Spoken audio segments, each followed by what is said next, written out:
আমরা আজকে কথা বলবো হচ্ছে হেডিং ট্যাগ নিয়ে। তো হেডিং ট্যাগটা হয় হচ্ছে কিভাবে আমি আপনাদের দেখাচ্ছি। হেডিং ট্যাগ লেখার জন্য জাস্ট এইচ লিখবো। আচ্ছা, তার আগে আমি বলে দিই হেডিং ট্যাগ থাকে হচ্ছে 6টা। হ্যাঁ,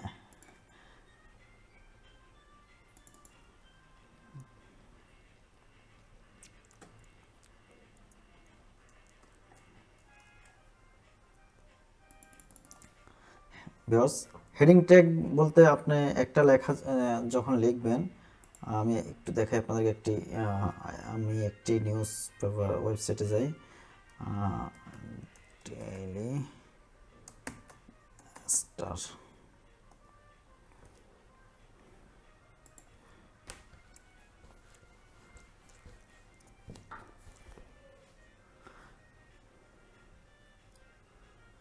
ভিউয়ার্স, আমরা যখন নিউজ পেপার দেখি তখন ধরেন এই যে নিউজ পেপারটি, এখানে কি আছে, কতগুলো টেক্সট আছে, তারপরে একটি হেডলাইন আছে। ঠিক আছে, এই যে হেডলাইন এটা, আর যেটা মূল নিউজ, যেটা মূল টেক্সট, সেটা সে হেডলাইনটা একটু বড় এবং বোল্ড করা। তার মানে এটা হচ্ছে হেডিং। এই হেডিংয়ের আন্ডারে এই টেক্সটগুলো। আমরা যদি নিচে আরও দেখি, যেমন এখানে এটা হেডিং, এগুলো টেক্সট। তো ওয়েবসাইটের মধ্যে এই হেডিংগুলো লেখার জন্য 6টি ট্যাগ রয়েছে। ওয়েবসাইটে এই হেডিং দেওয়ার জন্য, হেডিং লেখার জন্য, যে কোনো টেক্সটের হেডিং দেওয়ার জন্য 6 ধরনের ট্যাগ রয়েছে। ট্যাগগুলো হচ্ছে, আমরা আজকে দেখব, ট্যাগগুলো হচ্ছে H1, H2, H3, H4, H5 এবং H6। হেডিং ট্যাগ হচ্ছে H1, H2, H3, H4, H5, H6। এগুলো নিয়ে এই H1, H2 এগুলোর মাধ্যমে হচ্ছে আপনাকে লেখার সাইজ কত বড় হবে, হেডিংয়ের সাইজ কত বড় হবে। H1 হচ্ছে সবচেয়ে বড়, বিগ সাইজ হেডিং। আর H6 হচ্ছে একেবারে ছোট, স্মল সাইজ হেডিং। তার মানে হচ্ছে H1 সবচেয়ে বড় হেডিং, এর চেয়ে একটু ছোট H2, এর চেয়ে একটু ছোট H3, এর চেয়ে একটু ছোট H4, এর চেয়ে একটু ছোট H5 এবং সর্বশেষ হেডিং হিসেবে সবচেয়ে ছোট হচ্ছে H6। তো আমরা আজকে এই হেডিং ট্যাগ সম্পর্কে আজকে আমরা কোড করব। তো আমি এখন কোড এডিটরে চলে যাচ্ছি, ভিজুয়াল স্টুডিওতে।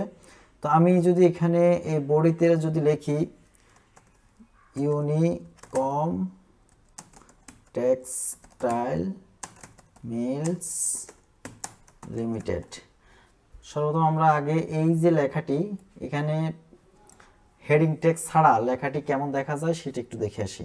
কন্ট্রোল এস দিয়ে সেভ দিলাম। রানে গিয়ে আমি এটা রান দেব।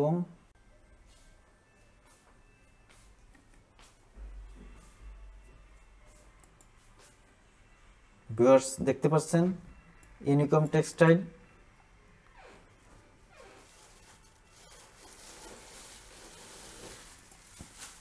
লেখাটির সাইজ এরকম হবে আর লেখাটি একদম নর্মাল থাকবে। তো আমরা যদি এখন এটাকে হেড ট্যাগের মাধ্যমে লিখি তাহলে দেখব কেমন দেখা যায়। আমি আবার কোড এডিটরে চলে গেলাম। এই যে লেখাটির আগে আমি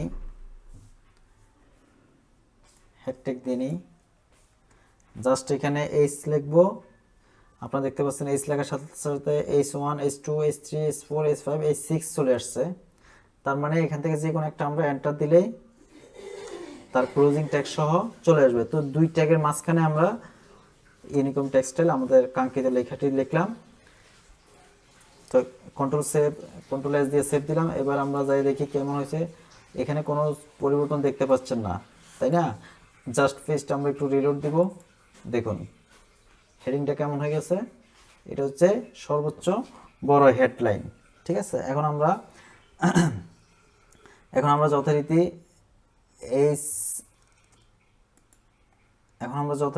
এইচ ওয়ান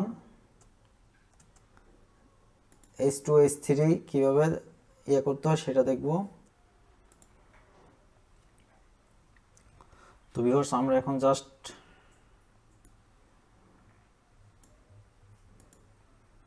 কি করব,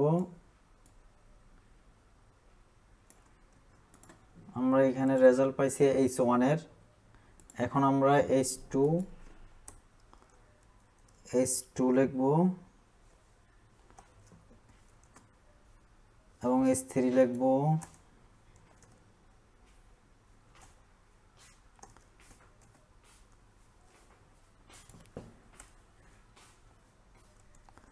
H4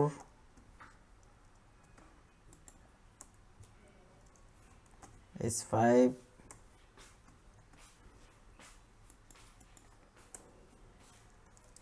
এবং সর্বশেষ H6।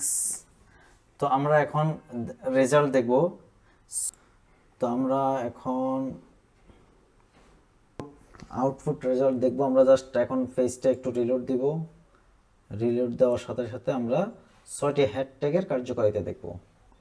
আমরা যে কোডটি করলাম সেই কোডটির এখানে রেজাল্ট দেখব। দেখুন H1 H2 H3 H4 H5 H6, তার মানে H1 হচ্ছে একেবারে বড় ভাই, তার চেয়ে ছোট ভাই H2, তার চেয়ে ছোট ভাই H3, তার চেয়ে ছোট H4, তার চেয়ে ছোট H5 এবং সর্বশেষ হচ্ছে H6।